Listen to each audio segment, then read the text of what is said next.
Muito bem, estamos aqui ao site Berecando com o capitão Bruno Fidalgo. Primeiramente, uma alegria muito grande.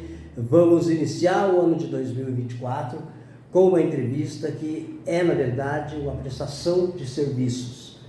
Primeiramente, agradecer a ti, que sempre tão disponível para as pautas que temos aí com o Corpo de Bombeiros, nessa questão de segurança pública, nessa questão de prevenção e, acima de tudo, agradecer a todos os soldados da sua corporação, sempre tão atentos em nos ajudar, sempre tão educados quando aqui ligamos. Às vezes algum trote aí, que acho que você vai falar sobre isso, deve estar, graças a Deus, um pouco menor, e que pare com isso, nessa questão de trote. Sim. Ainda assim, vocês dando aquele alerta, não faça isso, porque outras pessoas estão precisando ligar nesse momento, mas deixar um abraço, deixar um agradecimento a cada um dos seus soldados, porque aos familiares de vocês também, não é? E vocês vão socorrer aqueles que vocês nem conhecem, e a família de vocês abre mão, não é? De estar ali naquele momento, às vezes noite, madrugada, justamente para atender a todos nós. A gente fica grato pelo reconhecimento, Berec.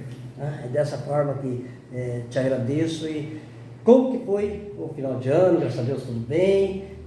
Primeiro, feliz ano novo para você. Boa tarde. Obrigado pelo reconhecimento, pelas palavras, Berec. Nós trabalhamos bastante nos dias festivos, Natal e Ano Novo, infelizmente, né? Tivemos algumas ocorrências relevantes, iniciamos o ano já com óbito, com afogamento, né? Nesse último final de semana, no dia 6, e esse foi o panorama, infelizmente. Agora, hoje nós vamos falar sobre inúmeras situações que advêm aí de uma temperatura incrível que estamos passando. Só para você ter uma ideia, né, eu moro sozinho, daí estava lá lavando umas talheres em casa, tá, uns pratos lá. Em 3 horas que eu deixei, não é, a torneira desligada, que eu não mexi nela para tomar água, porque daí a água pega da geladeira, em 3 horas ficaram-se mais ou menos 30 segundos, isso foi assim, eu nunca tinha percebido isso, não é caixa d'água, é vindo direto da torneira, mas claro que a água fica paradinha ali, mais ou menos 30 segundos, a água aí, não menos aí que uns 20 graus mais ou menos, parado na torneira. Situações como essa, esse calor que vem, mas também muitos boatos aí, que olha, vai acontecer isso, aquilo e tal. A situação nesse momento é de precaução? Sim, com certeza. Essa onda de calor ali, né, que está realmente muito quente nos últimos dias, leva as pessoas a buscarem aí os balneários, os rios, piscinas, o próprio litoral nosso, no Paraná, para se refrescarem.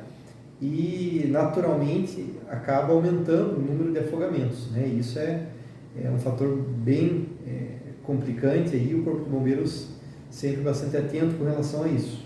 Só que daí nós estávamos conversando, não tratamos pauta, eu gosto desse tipo de entrevista onde nós vamos falando, né? E só que daí nós estávamos apenas comentando de situações corriqueiras que as famílias muitas vezes não estão aí preparadas e são pegas de surpresa, como acidentes em casa de afogamento com crianças. Vamos lá, pré-adolescente, de repente, uma falha ali que deu ali, não subiu um degrau ali na piscina, ou aquele caso que eu comentei com você do menino de 14 anos que sabia nadar e tudo mais, eu não lembro em que estado, em que cidade que foi, que de repente morre afogado. O caso, por exemplo, de crianças, bebês, até em balde, muitas vezes, que tem afogamento, não é? Gostaria que você comentasse dessas precauções e de situações, Fidalgo, que a gente, eu vou te chamar de Fidalgo, você é o nosso comandante, mas se me permite, tem todo o meu respeito, viu? Tá bom? Então, comandante, situações que a gente nem imagina que podem dar problemas e acabam sendo uma grande tragédia de família. Gostaria que você comentasse sobre essas precauções e situações assim que acontecem. Fique à vontade. Sim, muitas vezes as pessoas elas não conseguem dimensionar o risco. Não avaliam que, como você citou, né, aquele balde dentro da residência, aquele tanque de lavar roupa cheio d'água, né, pode ser um risco para uma criança. E muitas vezes esses acidentes ocorrem dentro das próprias casas, o que acaba chocando ainda mais, né, sendo realmente um trauma para a família, porque é uma situação que pode ser facilmente evitada. né? A gente tem alguns dados da Sobrasa, da Sociedade Brasileira de Salvamento Aquático, é uma instituição que ela promove não só as ações de salvamento aquático, mas é uma entidade fantástica aí que promove também a prevenção dos afogamentos. E anualmente ela traz boletins, informações aí com relação às ocorrências de afogamento no Brasil. Né? Então nós estávamos até consultando esse último boletim de 2023, né? Em 2021 nós tivemos a cada 1h30 um afogamento no Brasil. Então aproximadamente 15, 16 pessoas morrem diariamente no Brasil. E muitos desses afogamentos ocorrem nas próprias residências, em locais conhecidos, o que vem a ser um trauma muito maior para as famílias, né? Agora também, crianças também, né? Você tem um número aí de crianças que se afogam, gostaria que você comentasse. Sim, a primeira, em 2021, esse dado que eu estou citando agora, foi a primeira causa de morte entre crianças de 0 a 4 anos. Imagine, a primeira causa de morte. E essas crianças, naturalmente, elas, né, nessa idade ali, espera-se que elas sempre sejam supervisionadas pelos pais e tal. E muitos afogamentos ocorrem em baldes, em tanques, em máquinas de lavar roupa, em piscina. Né? Nós tivemos situações aí que a criança ficou presa no ralo de sucção, né, ligado à bomba, ali, o filtro para você fazer a manutenção da piscina, e aquele ralo ali prende facilmente até um adulto. Então, são cenários como esses que acabam acontecendo o afogamento. Agora, por exemplo, o comandante, as mães que não batam na gente quando olharem a nossa entrevista. Mas hoje você vê, por exemplo, muitos pais, muitas mães ali tão atentos ao celular, deixam os filhos às vezes jogando um game lá no quarto e está tudo bem, ou na sala, enfim. Os pais no canto, de vez em quando olham lá o filho, mas o celular ali eles não perdem um segundo. Novamente, não vão bater na gente não, infelizmente é a realidade. Você acha também que quando se tem filhos pequenos, essa observância, ela hoje em dia, o celular, as redes sociais, às vezes acabam atrapalhando um pouquinho, vamos pegar leve com eles para eles não bater na gente, né? Acabam atrapalhando um pouquinho para essa falta de observância, especialmente às vezes pais mais jovens. Sim, com certeza. Outro dado alarmante que a Sobrasa nos traz é que uma criança morre diariamente afogada no Brasil. Meu Deus. A gente todo dia tem um afogamento, um óbito com uma criança. Né? Essa faixa etária aí, dos 0 aos 4 anos ali, ela precisa de supervisão constante, não é só com relação à preocupação meio líquido, né? Mas o meio líquido se agrava ainda, porque às vezes acha que a criança está na banheira ali, né, tranquila, tomando banho, na própria piscina ali, infantil, pequena, mas a criança muitas vezes não tem a coordenação suficiente para se virar de repente para cima, ficar de pé no meio líquido, não sabe como se comportar ali no meio líquido. E às vezes as pessoas não visualizam esse risco, né? Então, outra orientação que a gente passa para os pais e para os responsáveis das crianças: nunca a criança deve se afastar mais do que 1 metro, 1,5 metro do adulto, né? Mais a distância de um passo, de um braço ali, para que ela seja facilmente resgatada, porque as crianças realmente elas afundam muito rápido. Então é sempre uma supervisão constante e redobrada ainda quando for no meio líquido.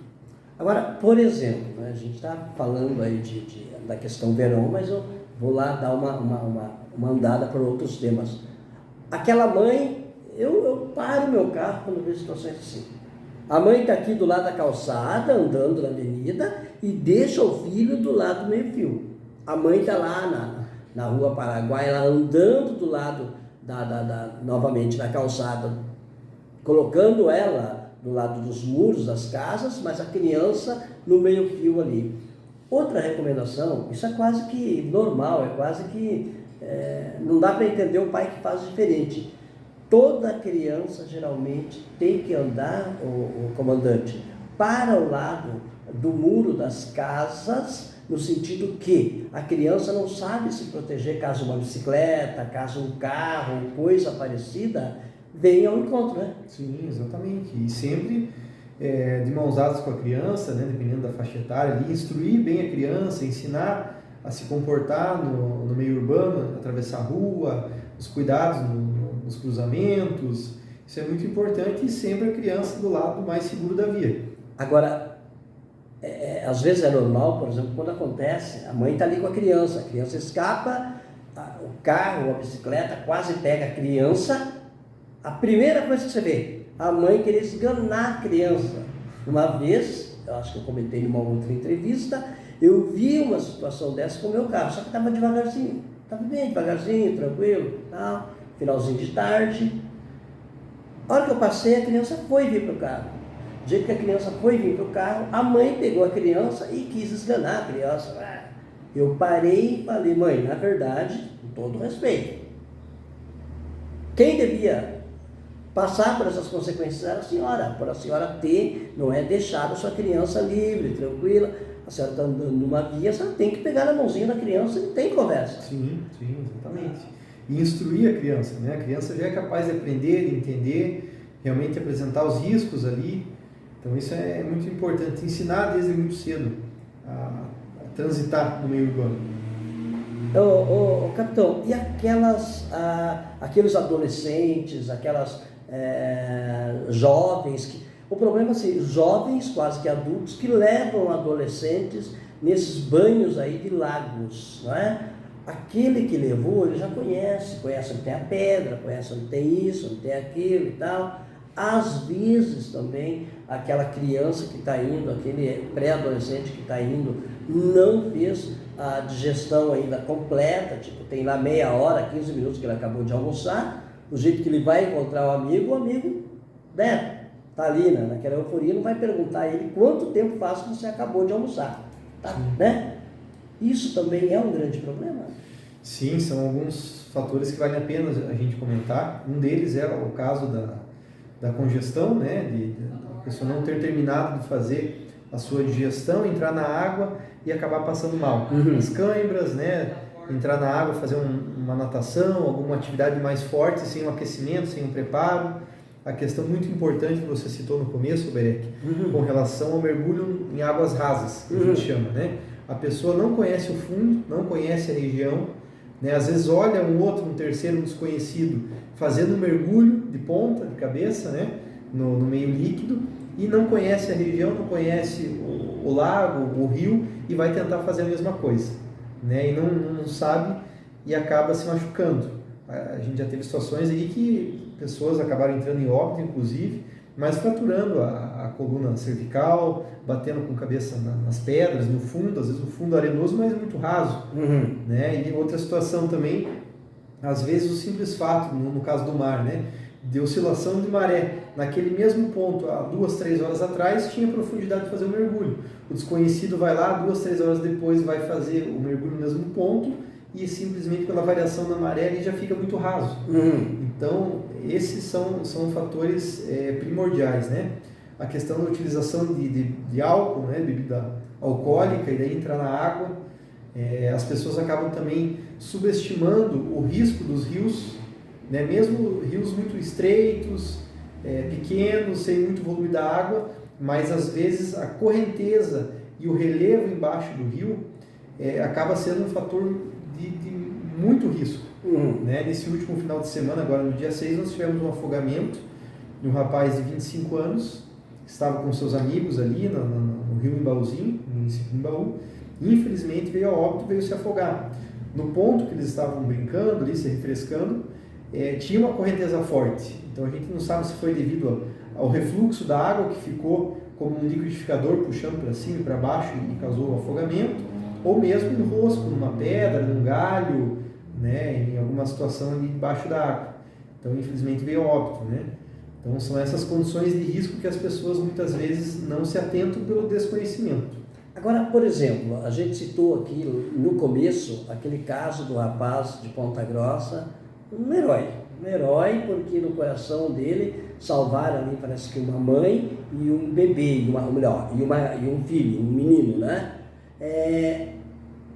A gente acha, comandante, que a gente está pronto ali, muitas vezes, para salvar. O ímpeto do coração bondoso é maior, muitas vezes, do que a consciência se eu sei ou não nadar, ou se pode haver ou não um acidente. De repente, determinada pessoa pode saber nadar, mas dá um problema ali, fazer o quê? Qual o seu conselho nesse sentido? Deixar primeiramente, né, todo o nosso carinho, toda a nossa solidariedade, todos os nossos votos de pesar aos familiares, não é, desse jovem, e saiba, o filho de vocês, da família, casado que ele é, né, o esposo então da senhora, ele é um herói, o coração bondoso dele valeu mais que qualquer coisa. Mas, o comandante, situações como essa, por exemplo, você vai salvar. Primeira coisa, há uma estatística de que quando você vai salvar, geralmente você acaba indo também. Infelizmente, o ímpeto, né, a vontade do ser humano ali de ajudar outras pessoas numa situação como essa, acaba falando mais alto e a pessoa acaba se colocando em risco. Muitas vezes a pessoa até sabe nadar, e nadar bem, porém o salvamento aquático é uma atividade totalmente diferente da natação. A natação é um pré-requisito, sim, para efetuar o salvamento, mas é uma atividade complexa e de alto risco, porque a pessoa tem que se colocar também no meio líquido para efetuar o salvamento. Então, como citou, né, é louvável a atitude dele de querer salvar duas pessoas, né, uma mãe e uma filha, porém, infelizmente, é comum da pessoa tentar fazer o salvamento e acabar se tornando uma vítima. Né? O que a gente orienta as pessoas? De imediato ligar o 93. Isso no Brasil todo, é o telefone de emergência do Corpo de Bombeiros, e passar a situação de salvamento, né? Que há um afogamento em andamento. Né? E a outra questão é se a pessoa não tem as técnicas de salvamento aquático, não sabe como efetuar o salvamento, a gente orienta sempre que procure objetos flutuantes, garrafa PET fechada, caixas de isopor, enfim, né, objetos que flutuem, uma corda, de repente se tiver boias, né, criança, pranchas, enfim, objetos flutuantes que geralmente tem nos locais de balneário, né? E tentem arremessar para essas pessoas, para não se colocar em situação de risco. Então, a primeira alternativa seria alcançar ou arremessar objetos flutuantes para essas vítimas, para que elas se mantenham na superfície. Se a vítima conseguir se manter na superfície, mesmo que não consiga voltar para a margem, já estabilizou a situação. Então, a primeira alternativa seria essa, né? E daí, como eu falei, de imediato ligar o 93 e esperar pelo socorro ali, para não se colocar em risco, não acabar virando mais uma vítima.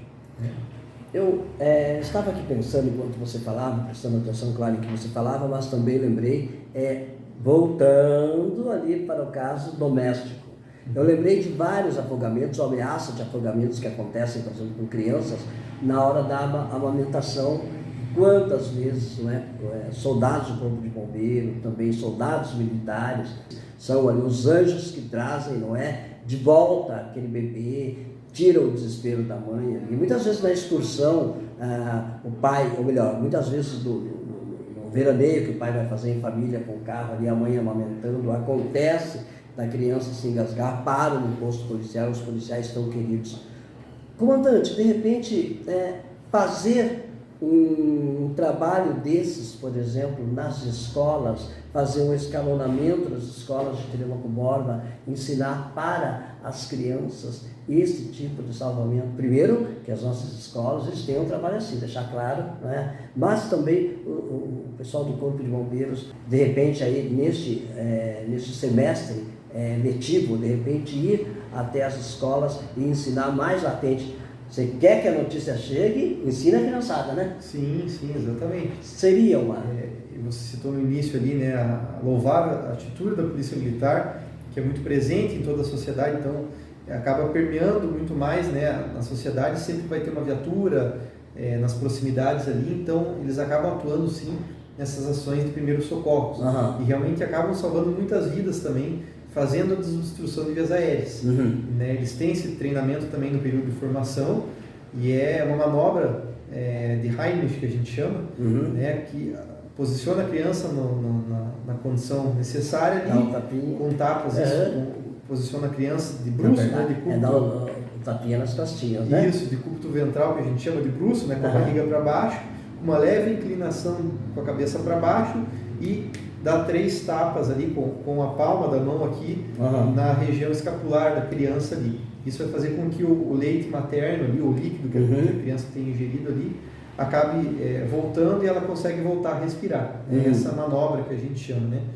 E esse tipo de instrução é fundamental. Nós tivemos um programa na cidade de Ponta Grossa, um sargento nosso do Corpo de Bombeiros, que é enfermeiro, sargento Ramon, ele começou um trabalho junto ao programa neonatal. Então, as mães recebiam essa instrução ainda no período de gestação, para que soubesse como atuar. Fazer essa manobra, caso.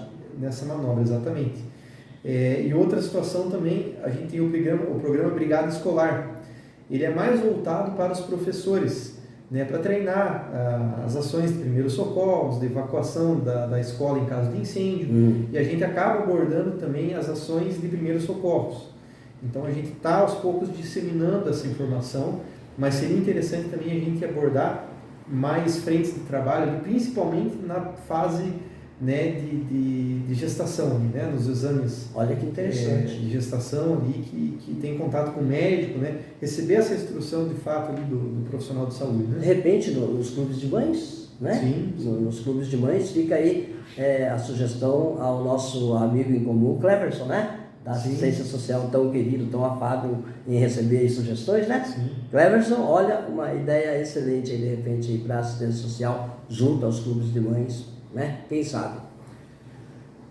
Eu te falei, estou escrevendo um livro lá dos meus bolas foras, e um dos meus bolas foras, que esqueci de colocar, vou chegar em casa, anotar ali, né?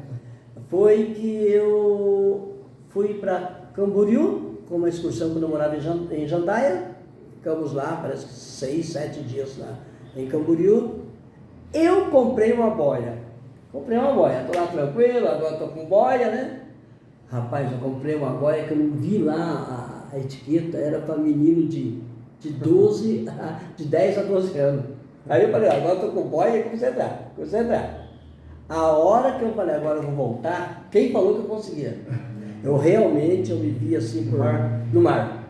Eu fiquei assim por alguns, vamos lá, porque 30 segundos é a pura, como se fosse uma hora, né? Então, tipo, fiquei uns 30 segundos ou 1 minuto tentando colocar meu pé na areia, no fundo, mas tentando ainda ver se... Aí eu falei comigo mesmo, se eu não conseguir daqui a contar até... Eu tive tempo de contar ainda, se eu não conseguir daqui de 1 a 15, eu grito lá para salva-vida e começo, né? Graças a Deus que eu consegui. Viu? Parece absurdo, eu com 40 anos de idade, dar um bola fora desses. O pessoal vai tirar sarro de mim, não, esse que é o problema. Dar um bola fora desses, de comprar uma boia e numa bobeira, de repente lá ia o oberete bater com as 10 por causa de um ato irresponsável meu. Esse tipo de ato irresponsável do pai, muitas vezes, com carinho, fazer com que o filho de 11 anos dê um mergulho para o pai ver, mas só que o pai tomou lá uma cervejinha a mais ali em beira-mar e tal. Às vezes acontece, comandante? Acontece, infelizmente. Nós temos a corrente de retorno no mar, né? Que conforme a água vem para a praia, né? Com as ondas, ela acaba retornando para o mar, né? Através das correntes de retorno. Então, essa água que está retornando para dentro do mar acaba realmente formando uma correnteza ali, e a boia, a situação que está flutuando, a boia, a prancha, né, o que seja, acaba acompanhando ela. Quando a criança vai buscar o fundo novamente, vai sair da prancha, sair da boia ali, não dá mais pé, né, e já está numa situação já mais distante. Então acaba acontecendo, e os guarda-vidas têm uma atenção redobrada quando as pessoas acabam entrando com a sua pranchinha, com a sua boia, com material flutuante ali, justamente por isso. A pessoa acha que não, eu estou seguro, eu estou com a boia ali, mas quando ela vai tentar descer, a corrente de retorno já puxou ela para dentro do mar e acaba não dando mais pé. O caso do oberete é o seguinte, é uma boia, não é material milagroso, né, que ia resolver o meu problema, né? Outra coisa, geralmente quando você volta da praia, né, festejou, tudo certinho, tudo legal, todo mundo feliz, aí está voltando para casa. O número de acidentes que acontece com pessoas voltando, inclusive alguns a poucos quilômetros de chegar na residência, O que que é? É um momento que a pessoa está feliz, de repente brincando com o filho, de repente parou ali, está proibido de vender bebida alcoólica em beira de estrada, graças a Deus, né? E de repente há um momento ali, o comandante, de autoconfiança? Eu acredito que sim, eu acredito que o cansaço também do retorno, da viagem, né? A questão da pessoa relaxar porque está chegando em casa, já vai querendo ou não, ficando um pouco mais despreocupada com relação ao trânsito, com relação aos arredores ali, já está chegando à sua residência, já está retornando de viagem, já está cansada. Então acho que essas condições ali acabam facilitando, né, o acidente. Colocar, na sua opinião, colocar o vídeo lá para que as crianças assistam, de repente, e o pai começa a participar mais em assistir o vídeo ali do que a criança, não é? É um perigo no trânsito, qualquer coisa, assim, é uma questão de segundos, né? Qualquer distração. Sim, uma distração de um segundo, menos que isso até é suficiente para causar um acidente, né? O ideal é realmente que não mexa no celular, deixe realmente só para as crianças ali no banco de trás, com a cadeirinha, né? Para que realmente não tenha nenhum tipo de distração enquanto está fazendo a condução do veículo. Muita gente, eu aprendi com meu irmão Jairo, até que enfim eu aprendi com meu irmão Jairo, tal do Cascudo, lá da Rua Paraguai. Ô filho, não adianta você comprar pneu mais barato ou pneu recondicionado para o seu carro, assim como não adianta também você deixar o teu carro ir estourando, quebrando e tal, e falar, não, outra hora eu conserto, porque tudo vai sair muito caro, uma coisa vai estragando a outra, mais ou menos assim. Mas em questão de pneu, por exemplo, vamos dizer, muita gente vem com essa situação de comprar pneu usado aqui, a gente não está criticando ninguém, nem condição social. O barato pode sair caro, e daí um estouro de um pneu, por exemplo, né, novo, né, em termos, um estouro de um pneu desse pode levar a família inteira, uma economia pode levar a família inteira numa curva, às vezes que tenha um certo problema ali, um buraco, ou que tenha de repente uma lombadinha a mais ali, que esteja pode levar a família inteira. Sim, com certeza. E daí a questão do direcionamento do recurso financeiro não pode ser retirada da segurança, né? A segurança vem primeiro, a gente sabe das condições financeiras, tal, a pessoa às vezes não tem realmente muitas condições, mas a segurança não pode ser negligenciada, né? Principalmente a da própria pessoa e da família dela. Então o pneu é um item importantíssimo, para que sempre esteja em condições, sempre ainda no tempo de uso ali, sempre monitorar, porque é sim um item de extrema cautela que a gente tem que ter, né? E ainda assim, vale a pena ressaltar que, logicamente, que são importantes os itens de segurança, mas a falha mecânica, né, não está entre as primeiras causas de acidente, e sim a negligência, a imprudência, né, o comportamento das pessoas no trânsito. Isso sim é o grande causador de acidentes. O comportamento inseguro das pessoas, seja com alta velocidade, seja com ultrapassagem em local que não é permitido, né? Principalmente em condições adversas. A gente cansa de ver nas rodovias o pessoal mesmo com chuva, sem visibilidade, o asfalto extremamente molhado, às vezes a água não escoa adequadamente, o asfalto forma muita poça da água, e as pessoas ali não diminuem a velocidade, né? Então isso aí é fundamental, o comportamento seguro aliado, como você bem citou, né, os itens de segurança, o veículo bem manutenido. Agora me conte uma coisa, no caso, só para relembrar as pessoas, no caso de um vento, no caso de chuva aí, torrencial, a pista muito molhada, é prudente se parar, esperar no local, especialmente um local abrigado, não é? Sim. Qual é a recomendação? Se possível, procurar locais de parada, postos de combustível, restaurantes, paradas na beira da rodovia, evitar parar embaixo de árvores, né, porque pode cair em cima do veículo. Lembrar que o veículo é seguro com relação ao granizo, à chuva, a descargas atmosféricas, né, não tem o risco no caso do raio cair em cima do veículo ali, o veículo é um local seguro. Mas o interessante é sair da condição da rodovia, do tráfego ali intenso, nessas condições, para esperar acalmar, dar uns minutinhos ali, né, e daí seguir viagem. Né? Mas procurar esses locais, se não tiver, pelo menos o acostamento ali, sair bem da via para evitar, né, dirigir nessas condições. Agora, vamos conversar sobre um assunto que é polêmico aí. Essas fake news de que, olha, esse ano a temperatura vai chegar a 60, vamos brincar aqui, tá, 80, claro que não, mas é muita fake news e é muita gente apavorada. Lembrar, igual nós conversamos, você me deu uma entrevista na época daquele frio enorme, que graças a Deus só se tratava de gente querendo visualização, graças a Deus, né, tudo se deu aí. A mesma situação agora com esse alarde que está sendo feito de um calor exagerado, não é, capitão? Sim, sim. Infelizmente as pessoas estão hoje em busca de visualizações, acabam propagando diversas notícias falsas ali, e com relação a isso, com relação ao acompanhamento de desastres, nós temos no Paraná, dentro ali da Defesa Civil do Estado do Paraná, o Centro de Monitoramento de Desastres.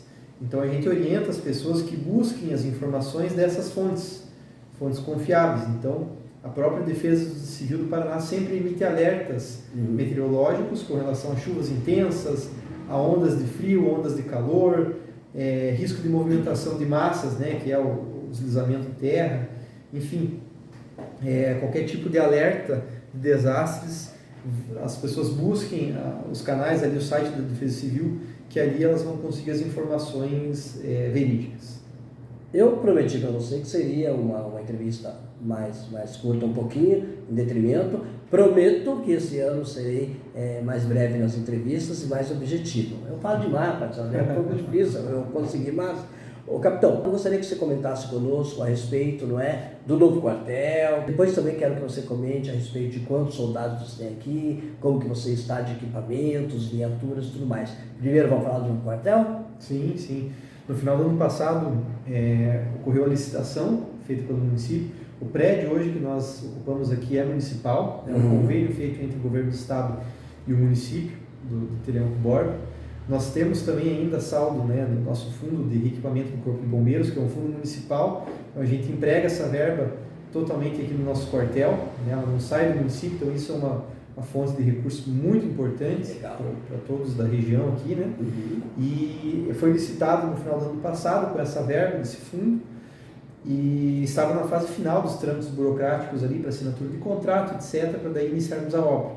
É uma obra de ampliação, vai ser feito aqui mais uma linha de viaturas aqui para acomodar melhor as nossas viaturas e no pavimento vai ser feito um pavimento superior na nossa rampa de viaturas aqui. Aqui mesmo? Aqui mesmo, para destinar ali o uso de alojamentos, para acomodar o nosso pessoal, né? E aqui futuramente a gente pretende reformar e adequar para melhor atender o público também nesse prédio aqui, que nós estamos hoje, né, gravando a entrevista. Olha que legal. Com relação a equipamentos, a gente tem comprado constantemente equipamentos, nós estamos com 2 caminhões novos aqui, no município, ambulância nova. Então, equipamentos aí a gente está sempre procurando se atualizar e estamos com eles em dia. O que a gente precisa focar agora um pouquinho mais é nas nossas instalações ali, para poder acomodar melhor o nosso bombeiro e também atender melhor o público. E hoje você está com quantos soldados? 23 bombeiros. 23 bombeiros. Só lembrando que seus 23 bombeiros atendem a quantos municípios? Telêmaco Borba mais 7 municípios. Mais 7 municípios, isso, né? Da região.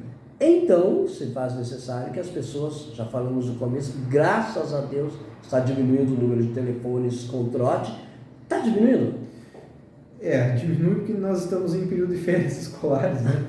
Infelizmente, a gente vê assim que no horário de saída das escolas acaba ocorrendo mais, né, os trotes, infelizmente. Mas a população, de modo geral, vem se conscientizando aos poucos ali, vem melhorando um pouco nesse aspecto. Então... que a grande maioria também, Alberto, a gente acaba não deslocando a viatura, né? Então, acaba sobrecarregando a nossa central de operações, as linhas telefônicas. Então, as pessoas realmente acabam não vendo o bombeiro deslocar para um trote. É muito difícil disso acontecer. Mas, eventualmente, acaba ocupando as linhas telefônicas. Então, outra pessoa que vai precisar, né, fazer o seu chamado de socorro pode se deparar com uma linha ocupada por uso indevido aí de um trote. De repente, aí, os pais, né, os avós, as mães, enfim, né, comentar, os irmãos mais velhos, comentar com aqueles irmãos em idade escolar, aí, enfim, né? A seriedade que é um trote, né? A seriedade que é um trote. Felizmente, vocês já têm, não é, ali todo o manejo para falar, não, isso está se tratando de um trote, então não vamos deslocar E ainda assim, né, que os pais, que os responsáveis comecem, né, a conversar mais com as crianças a respeito de evitar esse tipo de situação. O engraçado é que, quase igual antigamente, os trotes das campainhas, né? Quando a gente era criança, tocava a campainha, se mandava. Às vezes você se surpreende com a pessoa que está dando um trote de bombeiro, é uma pessoa que você menos espera, tipo, a curiosidade, dá um trote, não faça isso, é uma curiosidade terrível. Você pode ali estar deslocando ali uma guarnição para esse tipo de atendimento, né? Sim, exatamente. Gostaria que você ficasse à vontade para a sua mensagem final. Antes, eu sempre faço isso, quero te agradecer pelo carinho do meu trabalho, também a engenheira Noé, Isabelle, sua esposa, tão querida pelo meu trabalho, eu sou muito grato. Eu acho assim, Bruno, quando as pessoas são ruins, aí todo mundo fala, isso aqui tal, crítica vem, né? Quando são queridas, a gente tem que falar, né? Porque geralmente a bondade não se esconde, mas qualquer coisa diferente disso aí está todo mundo, né? Exatamente. Então, eu quero te agradecer muito pelo carinho, quero agradecer também, a nossa engenheira Isabelle, muito obrigado pelo carinho que tem com o meu trabalho, obrigado, viu? De coração. A gente que agradece. Eu gostaria da mensagem final, ressaltar essa questão que nós começamos a entrevista com relação aos afogamentos. Nessa onda de calor aí que estamos tendo, é natural que as pessoas busquem as piscinas, os rios, o mar para ter a sua recreação, né?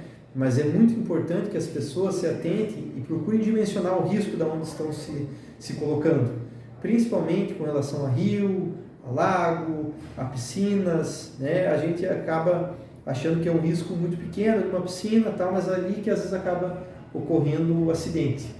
Então, sempre se preocupar com a prevenção, isso é muito importante. Agora, é interessante quando a gente faz entrevistas dessa forma, eu lembro ali os juízes de futebol, que a gente sempre fala a mesma coisa. Os juízes de futebol, os jogadores sabem das regras. Se a gente tivesse certeza que eles iriam seguir as regras, não precisava do juiz, obviamente, né? Mas como não seguem, assim também a premência, a necessidade de entrevistas aí daquilo que todo mundo está sabendo, mas infelizmente não é, vocês estão aí na correria aí, então vamos tomar mais cuidado, vamos se conscientizar e é por aí, vamos ajudar também com que os nossos queridos bombeiros aí não tenham tanto sofrimento, porque para vocês, enquanto profissional, estão preparados para tal, mas não deixa de ser, não é, o comandante? Quando você vê o pessoal aqui fazendo exercício, fazendo aquecimento físico e tudo mais, louvado seja Deus quando tiver todo mundo aqui, a gente já comentou sobre isso. Tem alguns locais que a gente fica feliz de ver que o povo está no quartel, é o Corpo de Bombeiros, é a Polícia Militar, é sinal que as coisas estão apaziguadas, não é? Exatamente. Se tiver pronto emprego, é melhor. Não é verdade? Atuando. Não é verdade? Então, novamente, que Deus ajude a cada soldado que vocês têm, a cada bombeiro que vocês têm aqui, o nosso comandante tão querido, né?